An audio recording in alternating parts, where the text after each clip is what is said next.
ఎస్ఆర్7 TV news కి స్వాగతం. నా పేరు స్వాతి. బలిజ సంఘం ఆధ్వర్యంలో కార్తీక వన భోజనాలు. అన్నమయ్య జిల్లా లక్కిరెడ్డిపల్లి మండలం నవ్యాంధ్ర బలిజ సంఘం ఆధ్వర్యంలో కార్తీక వన భోజనాలు ఏర్పాటు చేయడం జరిగింది. ఈ కార్యక్రమానికి ముఖ్య అతిథిగా రాజంపేట నియోజకవర్గ ఇన్ఛార్జ్ సుఖవాసి బాలసుబ్రహ్మణ్యం మరియు రాష్ట్ర టీడీపీ కార్యనిర్వాహక కార్యదర్శి మరియు మాజీ TTD board member Sukhavasi Prasad Babu హాజరు కావడం జరిగింది. ఈ కార్యక్రమంలో బాలసుబ్రహ్మణ్యం మాట్లాడుతూ మనమంతరం సంఘటితంగా ఉండాలని తెలియజేశారు. రాబోయే ఎలక్షన్లలో ఇలాంటి వనభోజనం కార్యక్రమాలే మనం అనుకున్న అభ్యర్థులను గెలిపించుకోవడం కూడా జరుగుతుందని తెలియజేశారు.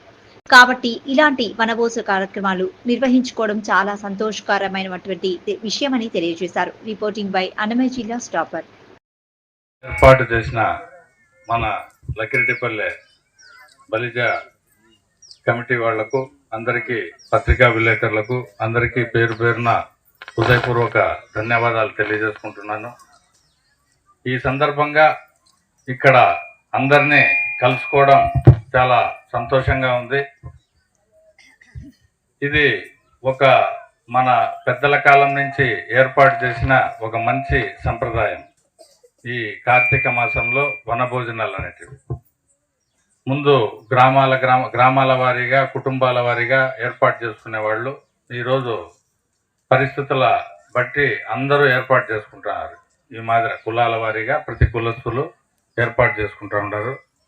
మొన్న జరిగిన తెలంగాణ ఎన్నికల్లో ఈ వనభోజనాలే అక్కడ ప్రభుత్వాన్ని ఏర్పాటు చేసిన పార్టీకి, ముఖ్యమంత్రి అయిన వ్యక్తికి ముఖ్య కారణాలైనాయంటే మనమంతా ఆశ్చర్యపోవాలి. ఆడ కాంగ్రెస్ పార్టీ ప్రభుత్వాన్ని ఏర్పాటు చేసింది.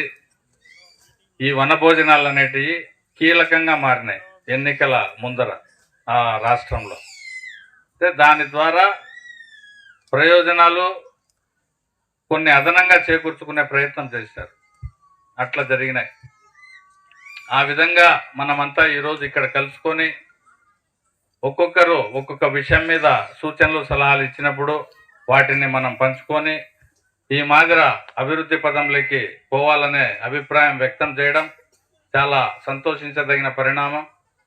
అందరూ పైకి రావాలంటే బాగా కష్టపడి పనిచేయాలి. ఎక్కడే కానీ ఎవరు మంచి అలవాట్లే పెట్టుకోవాలి. ఎవరైనా సరే కొన్ని మంచి అలవాట్లు కొన్ని కుటుంబాలకే పరిమితం కాకుండా వాళ్ళని చూసి మనం కూడా నేర్చుకోవాలి.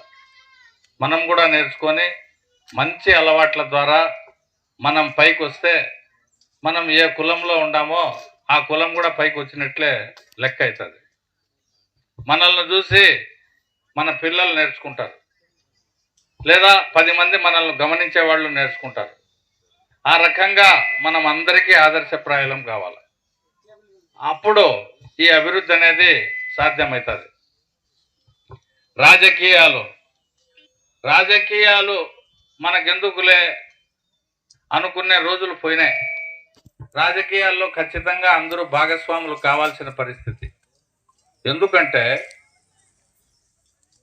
ముందు రాజకీయాలు చేసేవాళ్ళు ఒక పదవి వస్తానే వాళ్ళ దావ వాళ్ళది, మన దావ మనదిగా ఉండింది ముందు కాలంలో. అప్పుడు రాజకీయాలు మీరు ఇప్పుడు కొంతమంది అనుకుంటా ఉండేటట్లు అప్పుడైతే రాజకీయాలు మనకెందుకులే అనుకోవచ్చు. కానీ ఇప్పుడు రాజకీయ అధికారం పొరపాటున ఎవరి చేతికైనా ఇస్తే వాళ్ళు మిగతా వాళ్ళందరి మీద దౌర్జన్యం చేసే పరిస్థితి, మిగతా వాళ్ళందరి మీద దాడి చేసే పరిస్థితి, మిగతా వాళ్ళ ఆస్తులకు కానీ మిగతా వాళ్ళకు కానీ రక్షణ లేకుండా పోయే పరిస్థితి. అటువంటప్పుడు అందరూ సంఘటితంగా ఉండాల్సిన అవసరం ఖచ్చితంగా వచ్చింది. అది రాజకీయం ద్వారానే ఉంది. కాబట్టి రాజకీయంగా అందరూ సంఘటితమై మనము రాజకీయ అధికారాన్ని చెలాయించేదానికి మనకు రాజకీయం అవసరం లే. అవతలివాడు మన మీద రాజకీయ అధికారం చెలాయించకుండా చేసుకోవాలంటే మనకు రాజకీయ అవసరం ఖచ్చితంగా వస్తూ ఉంది. అది గుర్తించి రాజకీయాల్లో చురుకైన పాత్ర పోషించాలంటే ప్రతి ఒక్కరూ ఇంత డబ్బు కూడగట్టాలా, ఆ విధంగా చేయాలా అనేది కూడా చేస్తూ ఒక్కొక్కరు మీరు ఇక్కడ ఈ ఒక్కొక్క నియోజకవర్గంలో మీరు 10,000 మంది ఉంటారు. 10,000 మంది ఒక్కొక్కరు 10 మందిని చేత పట్టుకున్నారంటే 1,00,000 మంది అవుతారనే విషయం మీరు గుర్తుపెట్టుకోండి.